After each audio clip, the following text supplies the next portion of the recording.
Nonton RCTI ya di aplikasi RCTI Plus. RCTI Plus.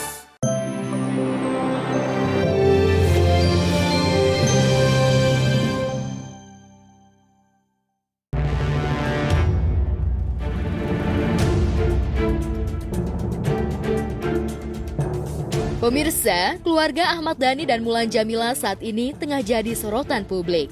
Keluarga Ahmad Dhani dan Mulan ramai diisukan dan diduga tidak menjalani karantina sepulang dari Turki. Ada beberapa unggahan dari anggota keluarga Ahmad Dhani dan Mulan yang menurut netizen adalah bukti mereka tak menjalani karantina.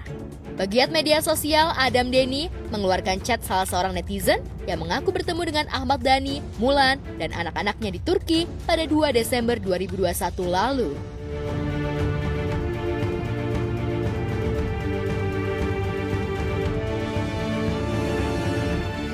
Saat pulang ke Indonesia, Dhani dan Mulan seharusnya menjalani masa karantina 10 hari. Diketahui sejak 3 Desember 2021, warga negara Indonesia dan warga negara asing yang tiba ke Indonesia dari perjalanan internasional wajib karantina selama 10 kali 24 jam.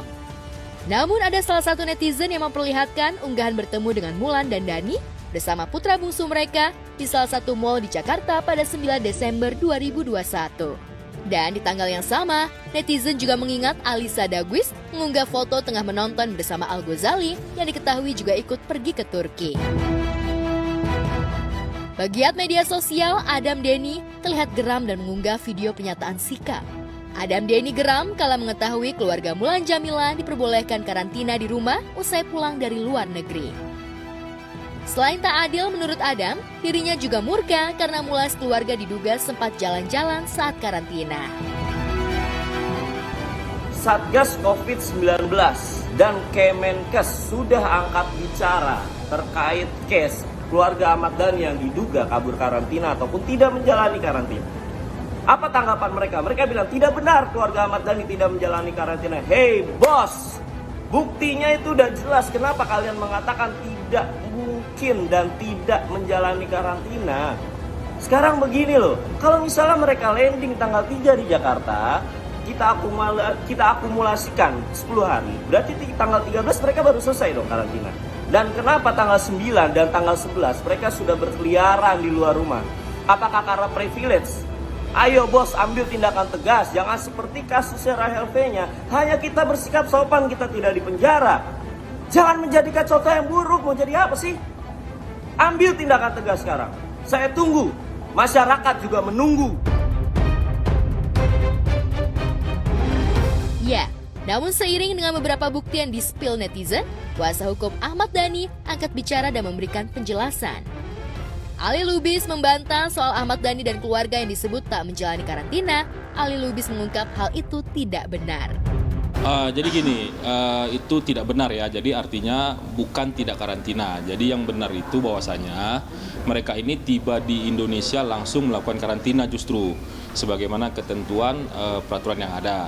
Dan yang kedua, setibanya di Indonesia mereka itu justru tidak kemana-mana. Jadi langsung melakukan karantina. Jadi tidak benar tidak melakukan karantina gitu loh. Nah itu, saya justru kapan mereka berangkat, kapan mereka pulang tuh saya tidak tahu persis kapan karena saya tidak diberitahu. Karena yang saya tahu itu terkait isu setelah mereka pulang ke Indonesia, itu aja sih. Tadi saya baca di beberapa media bahwasanya justru dari pihak yang berwenang ya dalam hal ini ada Satgas siapa tadi itu yang mengatakan memang mereka ada pengajuan mandiri, seperti itu sih info yang saya dengar. Jadi dan saya tahu pun mereka sekarang memang karantina mandiri gitu. Ya kalau persisnya lokasi di mana nggak tahu. Karena yang dia bilang saya lagi mandiri bro, karantina mandiri kan gitu. Tempat kan dia banyak gitu kan. Posisi persisnya nggak tahu sampai detik ini. Ini ya soal mall ini ya itu saya pastikan juga itu tidak benar. Kenapa? Hari ini di Indonesia ini gampang sekali bos keluar masuk mall atau tempat perbelanjaan kan pakai yang namanya aplikasi Peduli Lindungi. Nah, jadi melalui aplikasi itu kita bisa buktikan kalau pada tanggal 9 Mas Dhani maupun Mbak Mulan tidak ada atau tidak sedang berada di salah satu mall. Ali Lubis mengungkap keresahan terhadap pengunggah yang memberitakan perihal kliennya Ahmad Dhani. Menurut Ali Lubis, info yang diunggah itu tidak valid. Saya melihat justru isu ini lebih kepada isu katanya-katanya, bos. Yang pertama, si pengupload ini bukan dia langsung melihat atau bertemu Mas Dhani, baik di Turki maupun yang ada di mall tersebut. Jadi kan gitu kan, nah, kecuali dia langsung ikut foto misalnya kan, foto atau selfie dengan mereka, baru bisa dikatakan dia melihat langsung dan lain-lain. Ini kan dia dibilang kan katanya-katanya juga. Jadi sebenarnya saya sih dari awal malas juga nanggapin ini, karena ini lebih kepada katanya-katanya gitu loh, bukan dia yang mengalami langsung gitu loh. Dan justru kita mempertanyakan dari mana sumber informasi pun kita perlu dipertanyakan gitu kan. Itu sih. Kan kayak saya bilang tadi, ini kan lebih kepada dia juga katanya-katanya kan. Dia juga nggak tahu nih dia dari mana. Dia ini nggak ngomong, cuman dia hanya memposting, kemudian viral kan gitu. Kecuali dia mengatakan saya melihat langsung, bertemu langsung, melihat langsung, mendengar langsung, seperti itu beda bos urusannya. Ini dia memposting apa namanya kayak semacam orang capture dibikin satu baru diposting kan begitu kan. Nah ini kan dia seperti itu gitu loh. Kalau soal karantina itu kan saya tidak tahu persis bagaimana ketentuannya, tapi yang pasti kan ada, kalau yang sifatnya karantina mandiri itu kan berarti kan dibiayai oleh sendiri. Ada yang karantina katanya yang dibiayai negara, saya nggak ngerti secara detail itu, tapi yang pasti soal pejabat dan lain-lain itu saya nggak paham. Kalau soal karantina mandiri itu mungkin seperti itu ya gitu. Nah, yang pertama soal karantina tadi itu tidak benar. Yang kedua soal pergi ke mall pada tanggal 9 bulan itu tidak benar. Gitu loh, dan itu bisa kita buktikan dengan saya bilang tadi melalui riwayat aplikasi Peduli Lindungi, karena hari ini gampang kok mendeteksi itu, mencek itu gampang sekali. Nah makanya itu semua, apalagi kayak saya bilang tadi, ini lebih kebanyakan katanya bos. Dia memposting katanya, semua foto itu dia bikin satu urut, dibikin seolah jadi satu kayak semacam film lah, berurutan begitu kan, atau aplikasi itu dia upload satu-satu gitu loh. Jadi itu dia bukan ngalami langsung. Nah itu yang saya bilang tadi, ini lebih kebanyakan katanya gitu loh, bukan dia ngalamin gitu. Kebenaran terkait benar atau tidaknya keluarga Ahmad Dhani menjalani karantina menjadi pertanyaan halayak ramai. Kabarnya Ahmad Dhani dan Mulan diperbolehkan menjalani karantina mandiri di rumah oleh Satgas COVID-19 Bandara Soekarno-Hatta. Hal tersebut juga terjadi lantaran Mulan yang berprofesi sebagai anggota DPR memang mendapat rekomendasi dari BNPB agar menjalani karantina di rumah. Rekomendasi tersebut tak hanya berlaku bagi Mulan, namun juga berlaku bagi keluarganya. Ya, hal tersebut ternyata tidak hanya berlaku bagi Mulan, anggota DPR RI lainnya pun ternyata juga bisa memperoleh kebijakan serupa jika pulang dari luar negeri.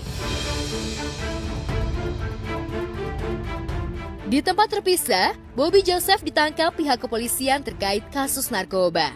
Bobby yang dikenal sering membintangi beberapa film televisi ini diamankan pihak kepolisian di Bilangan Kalideres, Jakarta Barat pada tanggal 10 Desember 2021 lalu. Artis blasteran ini diamankan polisi bersama dengan sejumlah barang bukti. Kejadiannya adalah berawal pada hari Kamis, yaitu tanggal 9 Desember 2021, yaitu atas dasar laporan dari masyarakat akan adanya transaksi narkoba di daerah Serpong. Kemudian berdasarkan penyelidikan di lapangan, ya memang betul akan terjadi transaksi narkoba. Namun ya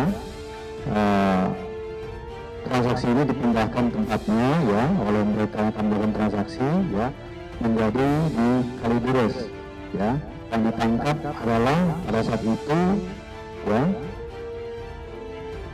Saudara Bobby Joseph, ya, alias BJ, yang ditangkap pada hari Jumat dini hari pukul 01.30 waktu Indonesia Barat. Ada barang bukti, ya, yang dikuasainya ataupun ada pada dirinya yang disembunyikan dalam rokok sampai kemudian dibungkus plastik. Itu sabu-sabu atau sabu ya seberat 0,49 gram ya 0,49 gram. Ya, saat pemeriksaan artis berusia 30 tahun tersebut mengaku sudah mengkonsumsi narkoba jenis sabu sejak tahun 2015. Saat diamankan juga positif menggunakan sabu karena sebelumnya ya dari rumah yang bersangkutan di daerah Cimeru ya Bobby Joseph juga sudah menggunakan sabu. Ini yang bersangkutan mengaku sudah menggunakan narkoba jenis sabu sejak tahun 2015. Pihak kepolisian mengungkap Bobby tidak hanya sebagai pemakai, Bobby juga diketahui sebagai perantara dalam penjualan narkoba jenis gorila.